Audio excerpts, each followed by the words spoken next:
everybody. Thanks for coming. I hope you learned a lot from Jonathan. He is a wealth of knowledge that very few people in this world have. So appreciative that he's here and all of our other presenters. And we hadn't gotten to introduce yet, Houston Acrylic is also here.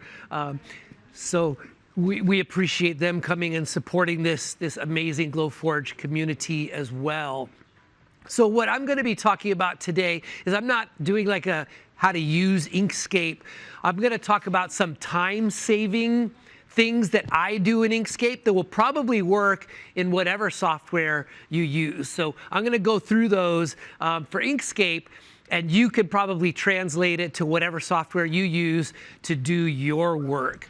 I couldn't get the full PowerPoint to come up on the screen. With presenter mode came up there, and I think Mark had the same problem earlier, but you can see this. And I just wanted to say I knew there were going to be a bunch of graphic artists in this group, so I picked a PowerPoint theme that was going to make all your heads explode. It was so horrible, and I think I did a great job with that. So a few things that I'm going to talk about are path simplify, select similar, the offset path effect, mirror symmetry path effect, and then I'm going to demonstrate the shaper trace for you and talk about my thoughts about whether it's a time saver or not, or maybe sometimes it is, sometimes it isn't. So Path Simplify is supposed to be a tool that you've probably all clicked on a vector shape and went, holy cow, that has 10,000 nodes, and it really only needs 7. So Path Simplify is a tool that's supposed to remove unnecessary nodes. So I will show you an example. This is a design I'm working on with my wife for somebody's Christmas present, and I'll zoom in so you can see that a little better. But that is way too many nodes. If I wanted to extend the end of this K or extend the curl on the K, like there's way too many nodes there, and that would be difficult to do. But if I use Path Simplify, it'll reduce those nodes, but it looks horrible. Like, I don't know how well you can see that up on the TV, but that looks terrible, and there's no way I would engrave that and sell it to someone. So time saver, absolutely, but does it look right? No. So I'm going to tell you how to fix that. I'm going to undo that, and if you go into Edit, Preferences, and then Behavior, right here is the threshold that it uses when you click Path Simplify. Right now it's set on 0.002. As a former science teacher, I don't know what units those are, and they would get half credit on this answer for not putting their units. So now I'll go and I'll change it to 0.1, and I'll do it again. So now Path Simplify, and fewer nodes. Still doesn't look great. Like the cross on the T, like this right here, doesn't look good. It's not square. It made it round. So I'm still not happy with that. So I'm going to undo that, go back into Edit, Preferences, and let me change it to 0.0005. And now do Path Simplify again. And that's quite a few less nodes, and the quality of that design still looks good. So Path Simplify with the default settings destroys the quality of whatever you're simplifying, but that's just because they set that threshold so high. If you go in and lower that threshold, I can't see any differences now. The T is squared at each of these corners. There's not, like there aren't any nodes between here and here, which would be an unnecessary node. Between here and here, that would be unnecessary. So it really got rid of all of the unnecessary nodes without destroying the image. So Path Simplify default is not a time saver because it ruins your design. But Path Simplify, after you tweak it a little bit, could be a great time saver, because when you're editing things and it has that many nodes, it's going to take you forever to get through that. So that's the first of the time-saving tools that I'm talking about today. Another one that I've been using quite a lot, so this is an upcoming design that I've kind of teased in the group but haven't really released yet.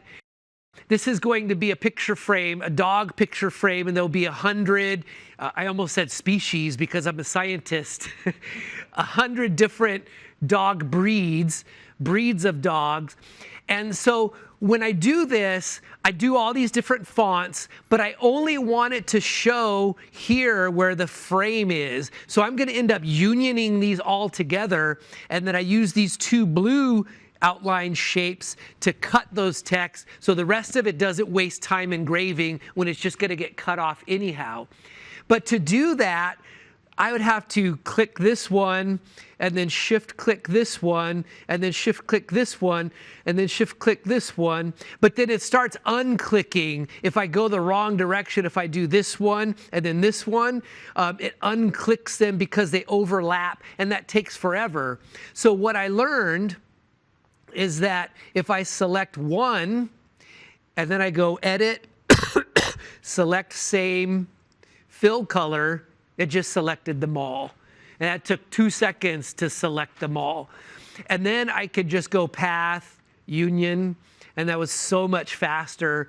Now they're all union together. It took it a second, but now they're union, and that was so much faster than clicking them each individually. So I design my files with that in mind. That's the negative, is you have to design it with that in mind. So this one over here, like there's a landscape and a portrait version of this file. So I made the landscape one a different color so that I could select the same purple color, and it won't select the green color from the other one. And it's just a huge time saver. And I find myself using it more and more and more. I used it a lot on my Stadium coaster files. I'm using it quite a bit on the dog picture frames, and most of the things that I'm designing now, I'm using these different colors so I can do select similar. You could do select similar stroke, select similar fill, select similar font, select similar type of shape. There's all different select similars or select same. And like depending on what you're designing will determine which one of those 1, 2, 3, 4, 5 things that you use. So that's been a big time saver for me as well.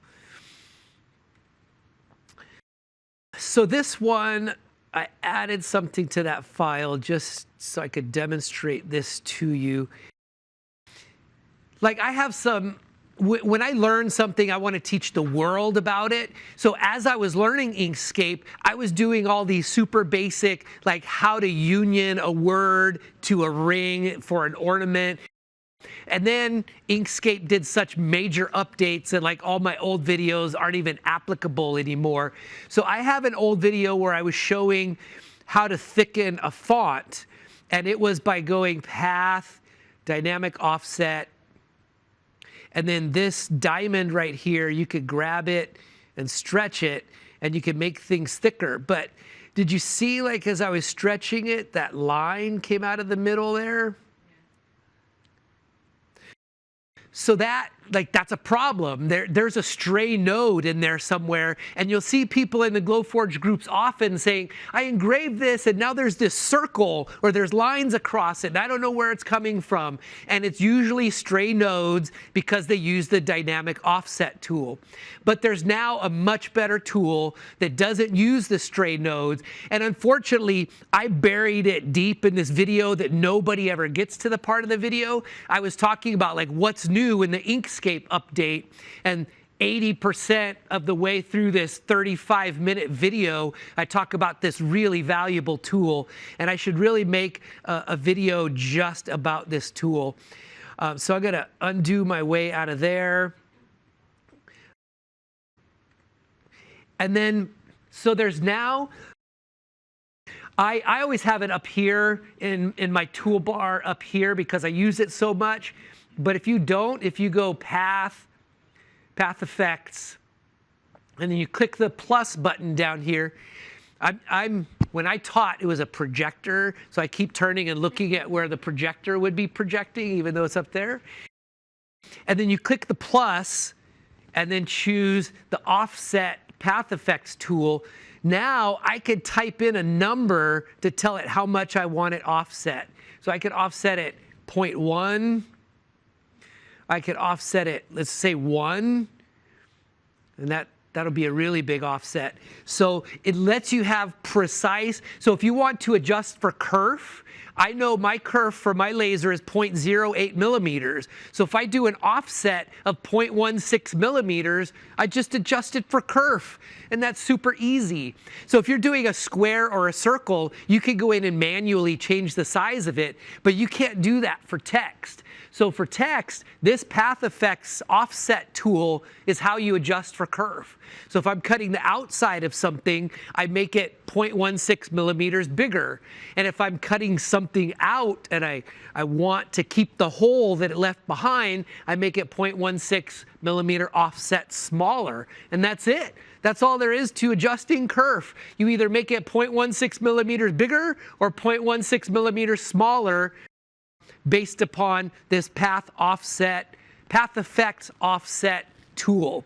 There are some instances where you'd only do half of that number, so the 0.08. Like if you're doing finger grooves, it's only cutting one edge, and so you'd only do half. But if you're cutting out a square, it's cutting the left side and the right side, and both of those sides are going to be bigger or smaller by 0.08, so you use 0.16.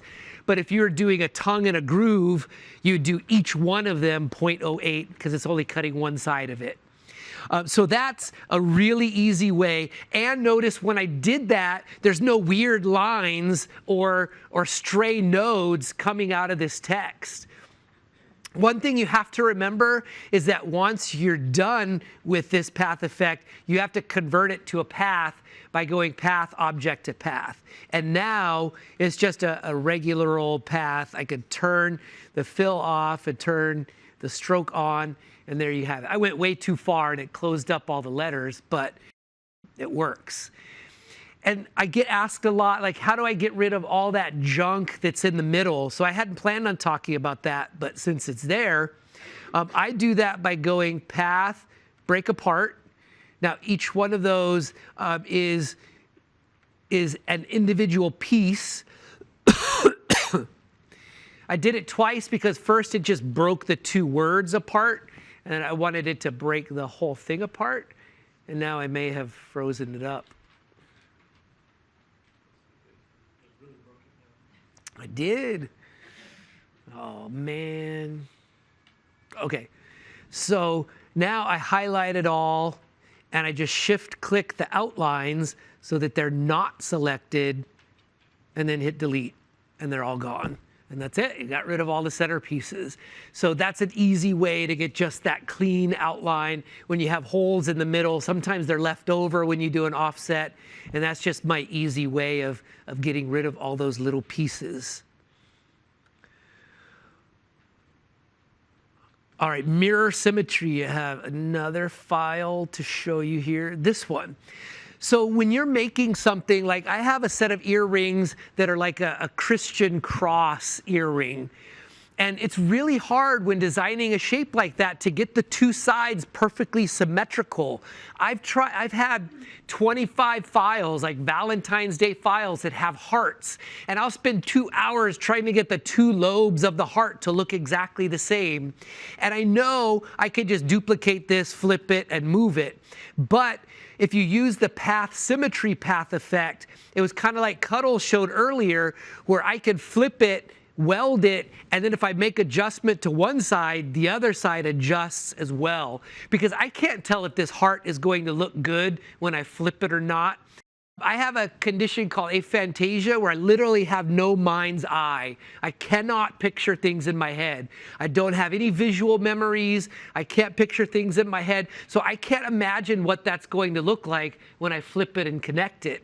But with the Path Effects tool, the mirror symmetry doesn't matter. I could flip it and continue playing with it, and it'll make those changes to both sides. I don't know why it always does that. Every time I use this tool, it switches to another tab when I click on it, but I just switch back, and there it is. So that's not great. I don't love the center part of that heart. So I can go in and make adjustments to this side, and it makes adjustments to the other side as well. So you could duplicate it, flip it, and join it, but then you end up editing both sides independently anyhow, and that defeats the whole purpose of flipping it. But with the Path Effects Mirror Symmetry tool, you could still continue doing that. And if you click on Fuse Paths, then it joins them together, and then when you go path, object to path, then you have a heart. And this one is ready to edit. But now that I've converted it to a path, if I adjust one side, it doesn't adjust the other anymore. It's only while I'm in that mirror symmetry tool that it adjusts both sides. But before you cut it in the Glowforge, you have to convert it back to a path.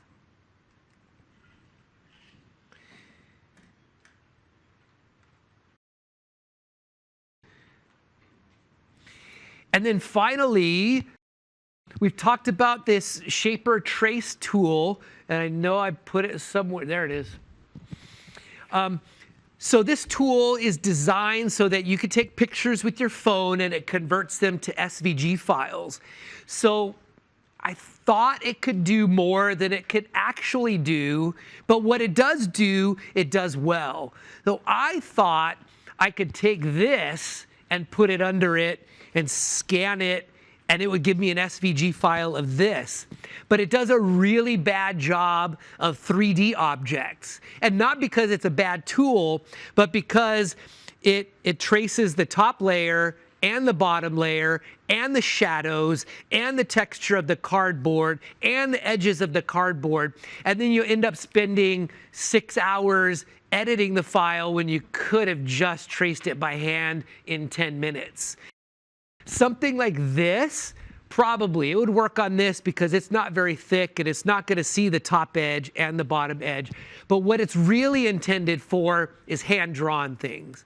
I don't draw things, so it doesn't do me much good. But somebody mentioned earlier, like I hadn't even thought of this yet, and somebody mentioned earlier tracing recipes, and it does a great job tracing recipes. So while somebody else was presenting, my ADHD got me distracted, and I hand drew a recipe and then traced it with the tracer, and it did a pretty good job. That's my terrible handwriting.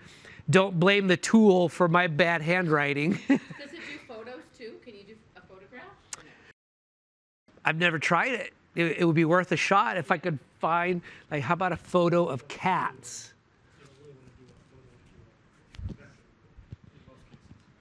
Right.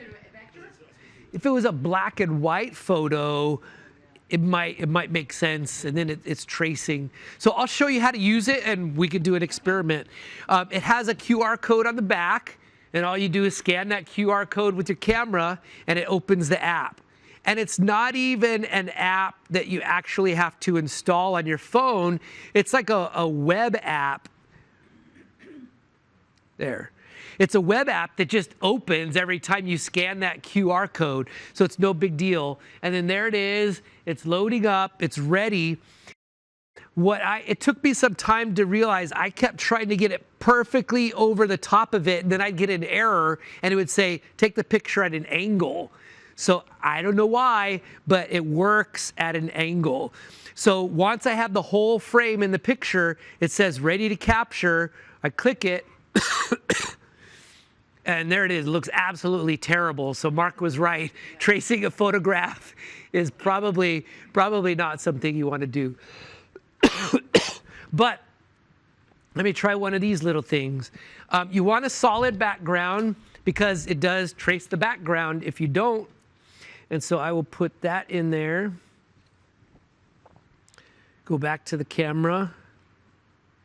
So you have to have the whole frame in there too.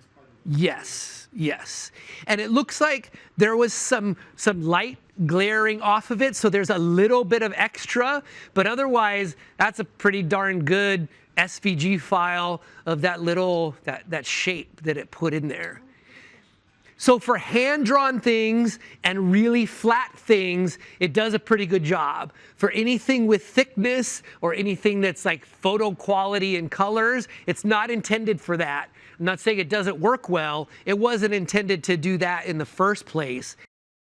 I bought it off of like a Kickstarter campaign and didn't do all my research to figure out what it was supposed to be for. So it does what it's supposed to do well. Tracing flat things and handwriting and hand drawings, it does a really good job of that. And then it also gives you the option of doing outline tracing or center line tracing. I've always been very disappointed in all the center line tracing, Inkscape, Illustrator, and this as well. I'm not sure. Maybe if you wanted to score a design, but I tried converting that handwritten recipe to center line, and just like all the letters and the font were messed up. It's not the fault of the app. It's because like if you do the center line of an E, it doesn't look like an E anymore. So center line tracing is just a bad idea. It's not that the app doesn't do it well. It's just not a great idea. I've never seen a situation where it worked really well. I think everybody wants it. Like, I hate it when I get the double lines, and then you do a center line, and you go, oh, that looks horrible. I'm just going to draw it by hand. Or delete half of the double lines. Would you be able to trace anything bigger than 8.5 by 11, I wonder? Like, by section? Yeah, and then you could put them all back together in Inkscape or Illustrator. Yeah, I don't see why you couldn't. So once you're happy with it, you click the check, and then it just lets you email the file to yourself. So that's all it does. It traces it, converts it to an SVG, and then emails it to yourself. I don't remember. I think it was around $80-ish. I would have to look it up, but one time. Yeah, the app is completely free. Like, I could give this to you right now, and you could scan the app and use it. You don't have to own it to use it. I don't log in at all. Anybody who has access to that could do it.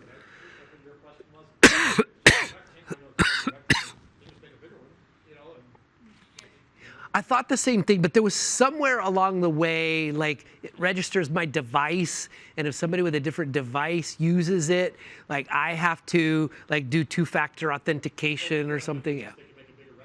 Right. It's like the Glowforge logo. It's recognized. Right. Yes. But I wonder why people haven't thought, why don't I just take a picture of this and print out a bigger one and didn't just scan that? But I think they have protection in there against that. So it could be a time saver if you hand draw stuff, if you're artistic, you hand draw stuff, if you get recipes that you need to trace, it's still going to scan the blue lines from the paper if they wrote it on paper. You'll still have to do some work to it, but it might save you a lot of time. Is it better than the Glowforge trace tool? It's about the same. About the same. And Glowforge lets you download those SVGs when you're done with it.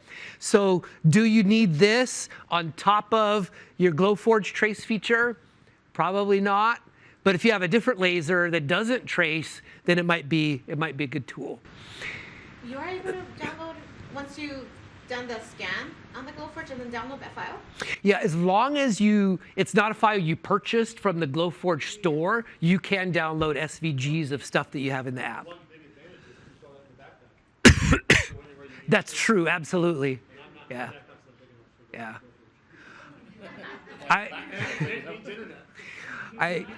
I was thinking, like, all of the files that Hobby Lobby has stolen, I could go around Hobby Lobby taking pictures of all their stuff. I'd probably get in trouble if I carried my Glowforge around in there. Put the lid over. Yeah. And ask, can I borrow your electricity? Yeah. Do you have an extension cord? Extension Don't hear you cord. over the generator. So that's all of my time-saving tips. So next up is the giveaway. And Craft Closet was kind enough to send us a box of materials. And I won't go show them all to you. Oh, this was my handwritten recipe that it traced. So it looked pretty good. This is my handwriting, and it looked just like that. Terrible. We call you Dr. Horton. Dr. Horton. Don't make my head bigger. So this was a list of what they gave. There's some different types of color boards: cherry wood veneer, walnut, weathered vertical grain wood, colorite, color acrylic, MDF, rustic red, sapelli, purple chenille, mocha crocodile faux leather, melamine, and polka dot flannel MDF. So there's some cool stuff in there. I didn't add up like how much it was all worth, but like some of this stuff. So this is that faux leather. That's pretty cool. Looks like crocodile skin. And there's a sheet of 3M in there as well.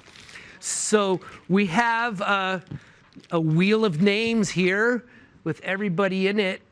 And I've talked to a few people and I asked, like, what if the winner is not here anymore? And we decided the winner has to be here to win. So all those people have left already. Sorry, we'll spin again if the person is not here. So here we go. Too late. That's okay. The winner is Rachel.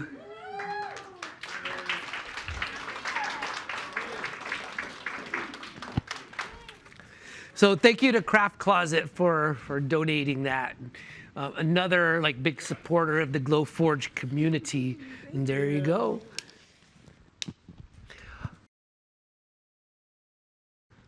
It's 3:30 right now. We'll have an optional tour of our makerspace if you would like, but I want to give the opportunity. We still have a lot of our experts in the room. It's the end of the day. What questions do you have left for any of us? I volunteered the experts to answer questions without asking them. I've heard some proposals that use magnets in there. Magnets are safe, but you can like either hold the door open or lift that off the crumb tray. Anybody in the room? I'm sure. I think Jonathan has ideas on that. No silver, only the black one. That's what he told us. The silver ones are too strong. Yeah.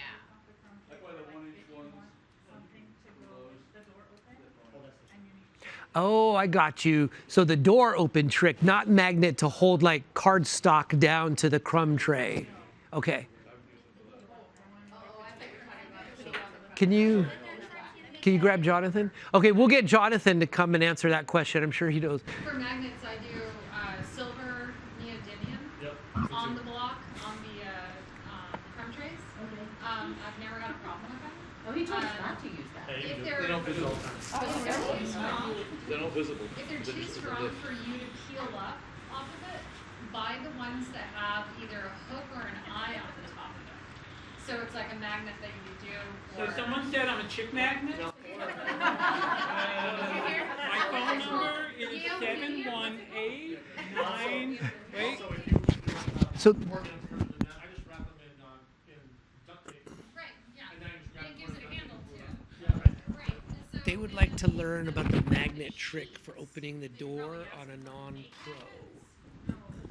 Okay. 'Cause- Oh, okay, yeah, so I've never had a They're not gonna be problem with visible. silver ones.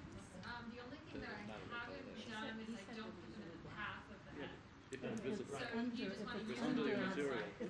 And also, I've got some Laser gun, hold see? down pins, you know, the ones that stick through there.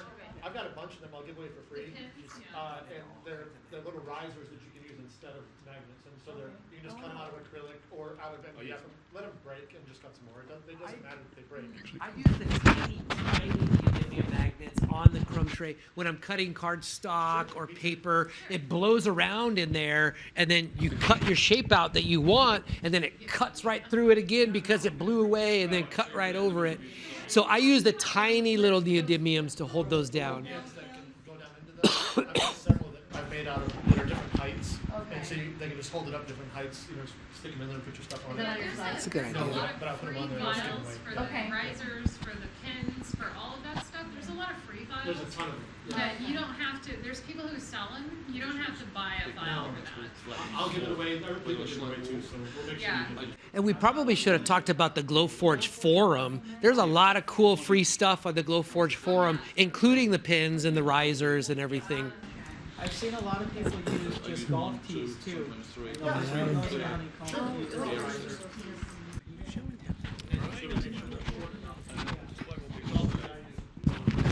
I'll hold this. All right, Jonathan has some information about the magnet trick as well. And I can do show and tell because I have a lid here.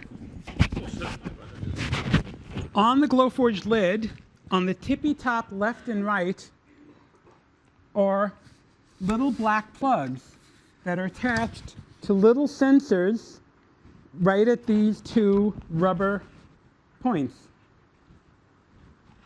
So what happens is when you close the lid, there are two magnets on the top of the lower tray that closes, and that the magnets on both sides are triggered.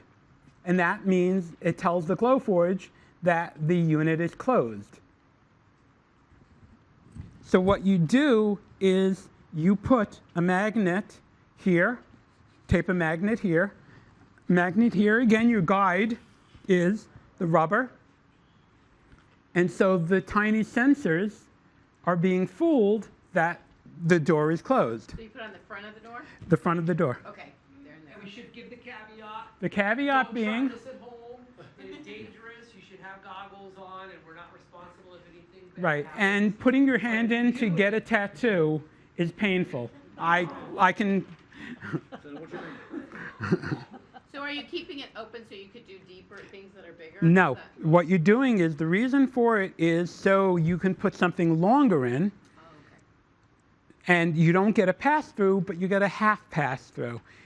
Bailey, who is our fabric person, uses the magnet tricks all the time to keep fabric taut. So it's flat, so when she's burning it, she gets a nice smooth surface. And you can, how are you going to pass through fabric through the pass-through port? So it's less about this door open and more about this door open. That Oh, right.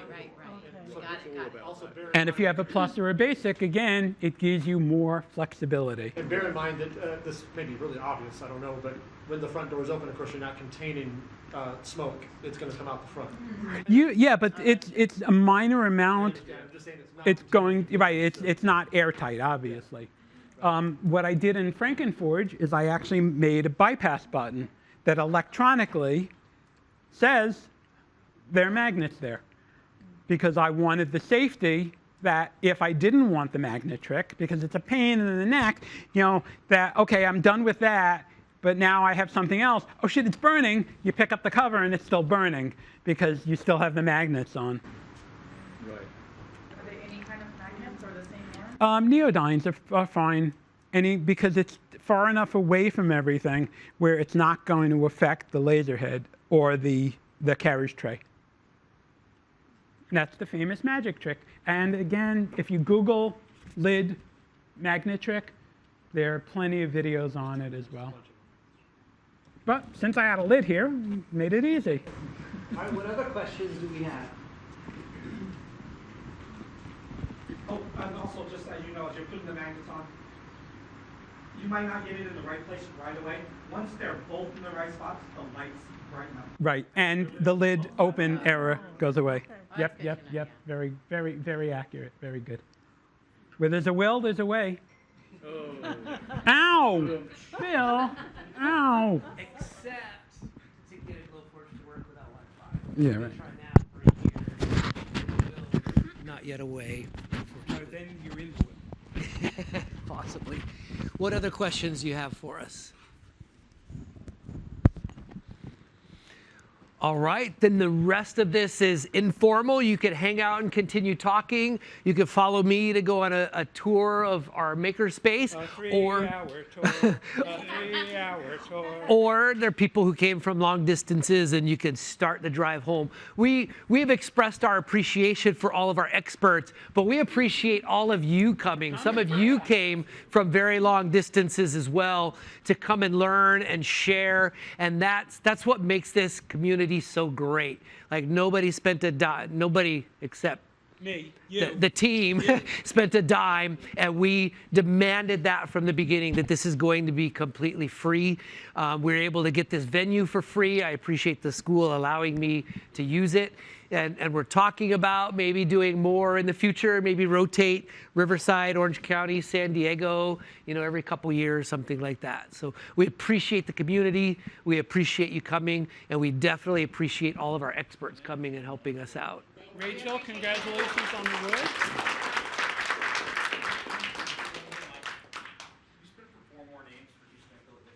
Absolutely. All right. Mike, I don't think, does everyone know? Does everybody know who they are? Yeah, exactly. They won't tell I'm everyone. like, we've kept them here. They won't do it. Tell us about yourselves. Well, go ahead. All right. I'm Courtney with Houston Acrylics. We wanted to come and support the community. We really love being in the maker world. We're makers at heart. Yeah, we have acrylic. We have over 450 options, and we cater to, of course, Glowforge, but we also do larger sizes. So if you have a bigger size, we can help you with that. Another great thing is what we love helping schools. So a lot of times when we have material that we can't sell, or it's damaged, it's broken, we don't sell it to you guys. We actually donate it to a lot of maker spaces and schools in our area. So a lot of our scraps or damaged pieces go straight back into the community. We've even donated lasers to the schools because that's really a passion for mine. They've already donated materials to my school. HoustonAcrylic.com. All right, thank you, Patrick and Courtney. And we're going to do, they said we could do 4 more drawings for gift cards. So here we go.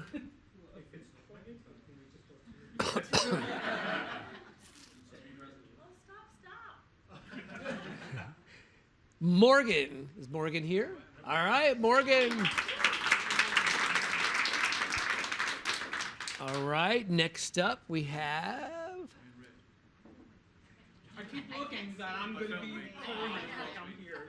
Jorge. All right, Jorge.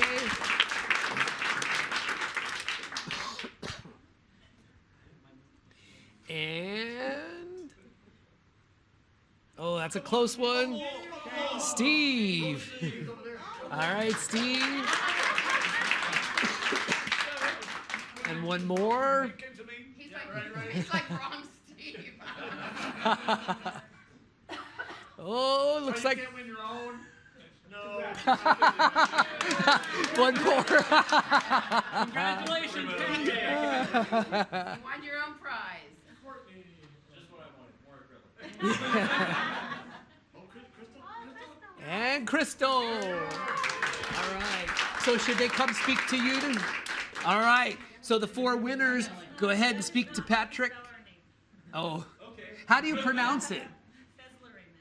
Thesler Raymond.